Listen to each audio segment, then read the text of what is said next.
Welcome to my YouTube channel.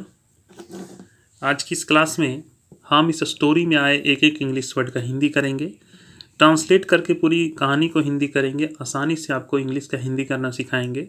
आप अगर English सीखना चाहते हैं तो आप सही जगह पे आए हैं।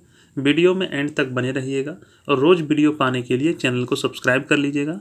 रात 9 बजे और सुबह 10 बजे हमारी वीडियो आती है, तो आप मेरे चैनल में जाकर वीडियो देख सकते हैं। आइए शुरू करते हैं। Bad temper. Bad temper, bad का मतलब होता है बुरा, बुरा, और टेम्पर का मतलब होता है गुस्सा। कहानी का नाम क्या है? बुरा गुस्सा।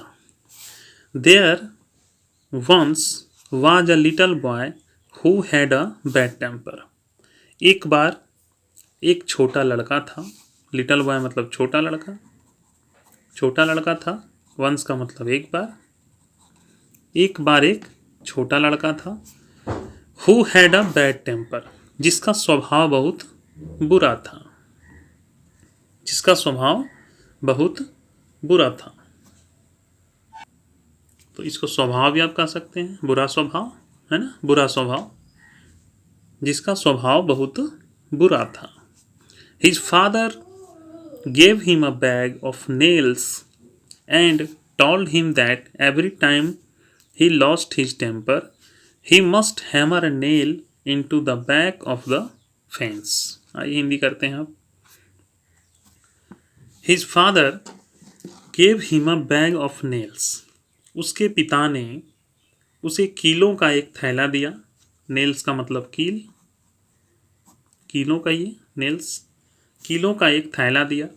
एंड टोल्ड हिम, और उससे कहा, दैट की every time he lost his temper, जब भी वह अपना आपा खोए, जब भी वह अपना आपा खोए, लॉस्ट का मतलब खोना, हिज टेम्पर मतलब अपना आपा, अपना गुस्सा, जब भी वह अपना आपा खोए, he must hammer A nail into the back of the fence, तो उसे बाड़ के पीछे एक कील ठोक देनी चाहिए।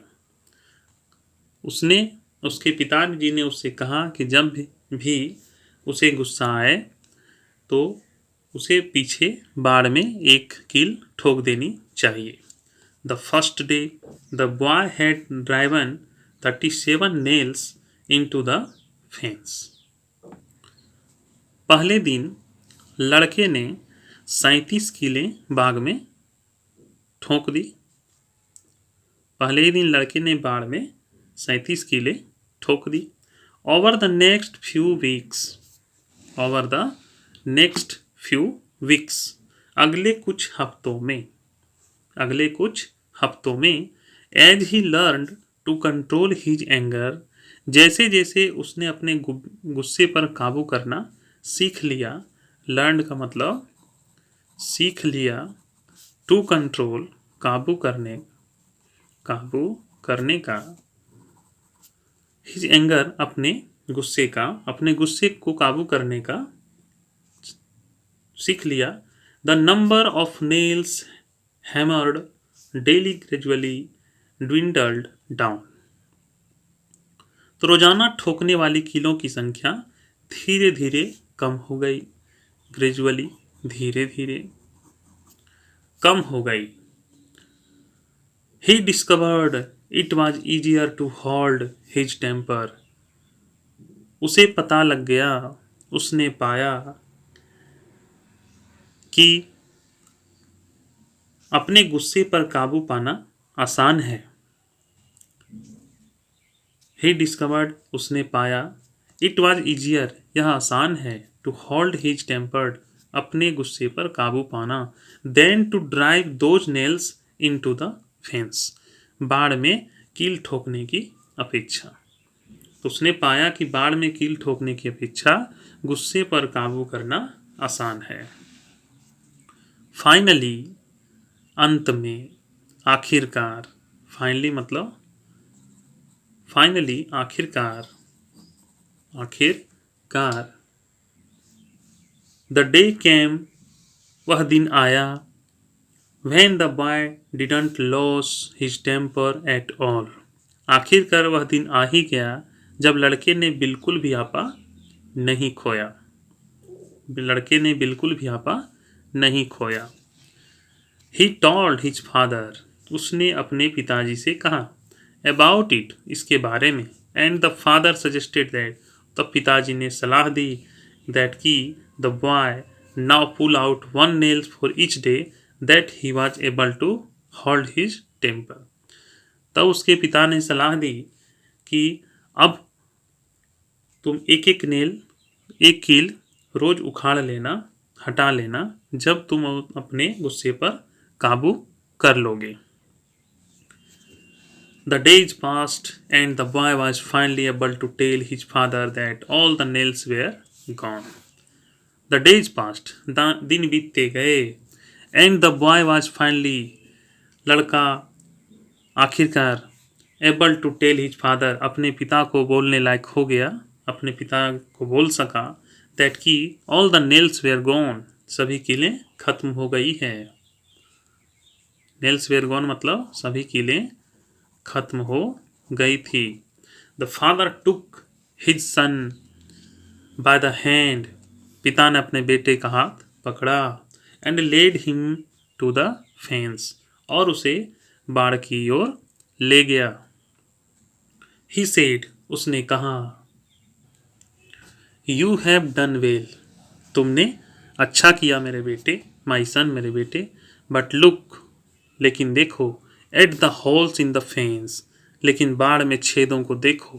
होल का मतलब छेद, होल्स होगा छेदों, फेंस मतलब बाढ़।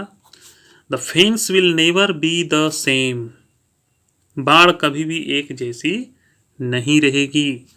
When you say things in anger, जब आप गुस्से में कुछ कहते हैं।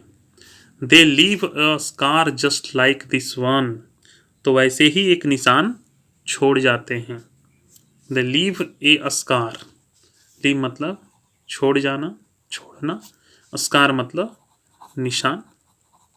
जस्ट लाइक दिस वन, जब आप गुस्से में कुछ कहते हैं तो वे ऐसे ही एक निशान छोड़ जाते हैं। You can put a knife in a man and draw it out, आप एक आदमी में चाकू डाल सकते हैं और इसे बाहर निकालें। It won't matter how many times you से आई एम सॉरी, इसमें कोई फर्क नहीं पड़ेगा कि आप कितनी बार मुझे क्षमा करें और कहें। जैसे आप किसी को चाकू मार के और उसे बाहर निकालें और बार बार उसे सॉरी कह रहे हैं।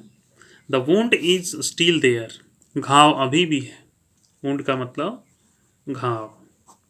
अ verbal wound is as bad as a physical one, मौखिक घाव उतना ही बुरा होता है जितना कि शारीरिक। वर्बल मतलब मौखिक, वर्बल वुंड मौखिक घाव उतना ही बुरा होता है जितना कि शारीरिक। फिजिकल का मतलब शारीरिक।